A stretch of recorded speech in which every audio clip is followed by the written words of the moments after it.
it's Grace. Welcome to another video. So today I have a recommendations video for you guys because I've been asked to give book recommendations a lot. I don't mind. Honestly, I love it when you guys email me or like tweet me or comment on Instagram or something. I think my recommendations are getting a little repetitive, so if I just condense that into a little video, then I could just forward you guys all to this video. And they're not just like normal recommendations. I have a lot of books that I love and a lot of them are popular books, but I really wanted to focus this video on underrated books so that way you guys can find some underrated books that are really amazing. For sure, I think a lot of these books deserve more attention than they actually get, so if you guys want to pick these up, please do because they're so good. This is a book recommendations video, so all these books are good and I recommend all of them. I've divided this video into book genres, and so the genres I have today are contemporary, fantasy, and sci-fi dystopian. So I will leave annotations down here, and I'll also leave some time markers in the comments and in the description box below, like always. If you only want to watch like a specific genre, you can do that. I wish that I could videotape smell. That would be the greatest thing ever because I smell so good right now. Even though I just woke up in my pajamas and I'm filming in my pajamas, I woke up in this Keep Calm and Read a Book t-shirt,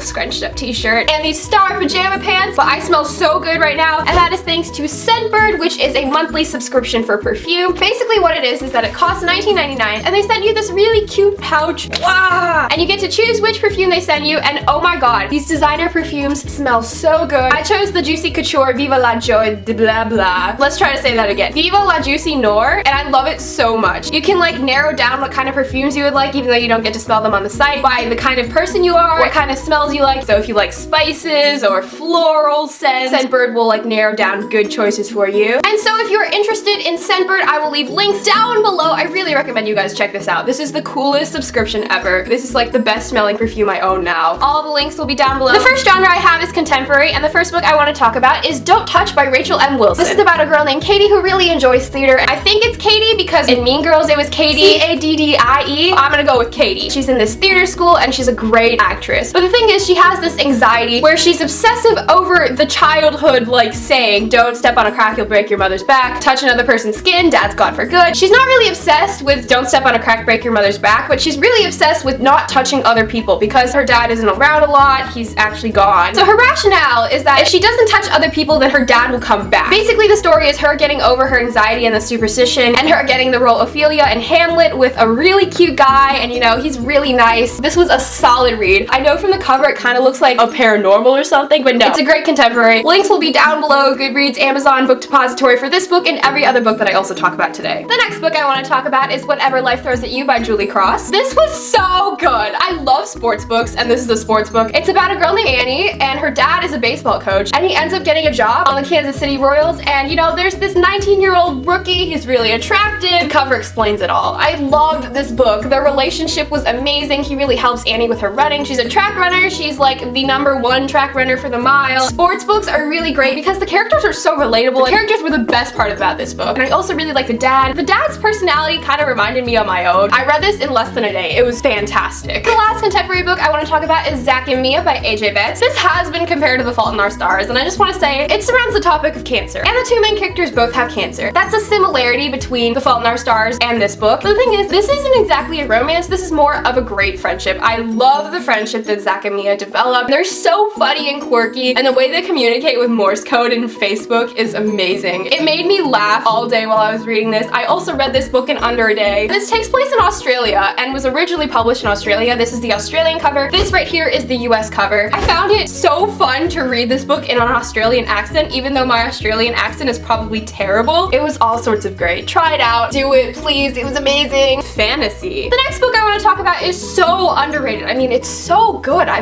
really enjoyed it. What is Hidden by Lauren Skidmore. I read this in less than a day. I woke up and I started reading it. By lunchtime, I was done with it. It's pretty short. It's a Cinderella retelling in this land of Venetia where your mask is your life, and it basically tells your entire identity. No one knows who anyone looks like. Your family only knows what your bare face looks like. Our main character, Evie, is a mask maker. She's the one who makes all the masks that everyone wears. One day, there's this chameleon, and he's a criminal, and he burns down Evie's entire house, and basically her fortune is gone, and he marks her with this mark on her forehead. If you have any marks on your face, then you're totally degraded of your social status. No one's gonna be able to see your face, so I mean, you can easily hide that, but you can't hide that once you marry. Evie has to hide in the palace, and so that's where the Cinderella story comes along. There was a big plot twist, and I kind of predicted it as soon as the first page, but you know what? I actually really enjoyed this book. Links will be down below, of course. I have a few sci-fi books that I want to quickly talk about that I really enjoyed. The first book is Free to Fall by Lauren Miller. Bookbusters actually read this all the way back in August of 2014. 2014. Whoa. I really enjoyed this book, like solid. It was like one of the best books of 2014 for me. And I will also link down my review. Personally, I think it's one of the better reviews that I've read. I also really think that you guys should read that. I mean, The next book I want to talk about is Fire and Flood by Victoria Scott. I loved this book. The storyline is kind of similar to the Hunger Games. There's this brimstone bleed and it's competition. You race against like 100-something competitors and you find a cure for this government disease. The government is the one who's creating the disease. They only give one cure, which is ridiculous. We have our main character Tella, who races for her older brother. This time it isn't a younger sibling, it's an older sibling. There are these Pandoras, these eggs hatch, and you have these creatures to help you race. Even though it is similar to the Hunger Games, it's still a great book. I liked how Tella wasn't trained and she didn't know how to use any weapons like Katniss did. She was just a normal girl who liked drinking coffee and watching movies. I thought it was great to see her develop as a character. She went from this normal teenage girl to a badass, and it was great. She's sassy, unlike Katniss. You like the Hunger Games, you'll like this. The last book I want to talk about is Nil by Lynne Matson. This is about an island where there are these gates and flashes. They appear all over the world and someone gets sucked into them, and if you get sucked into it, then you get placed on this island of Nil, and you have 365 days to get off of Nil, otherwise you die. I'd say there are about like 12 to 20 people on Nil already when this girl named Charlie arrives. She and the leader of like the tribe already on Nil, you know, have a thing for each other. Their relationship is really insta-lovey, I will admit. I'm like the person who just can't stand insta-love. In this situation, I understand why it's insta-lovey because you have like 60 days to develop a relationship. I mean, by the time she arrives, his days are almost out. It's basically their journey of escaping the island. I really liked it. I'm really excited to read the second book. Alrighty, those were my underrated book recommendations. I hope you liked this video. If you've read any of these books, please comment down below your thoughts. I'd love to know what other people think about the books that I read. And if you're about to pick up any of the books that I mentioned, also tell me down below. Don't forget to check out Scentbird.com. Their perfumes are great. Like, oh my god, I wish you could smell me right now. I actually just uploaded a new vlog. I mean, I've kind of neglected my vlog channel for a bit, but you know what? I uploaded a vlog. I did, so go watch it. It's a siblings video. You know how much we love the siblings. If you like this video, please give it a thumbs up, and if you liked it even more, please subscribe to my channel. My name's Grace. I'll see you in another video. Bye!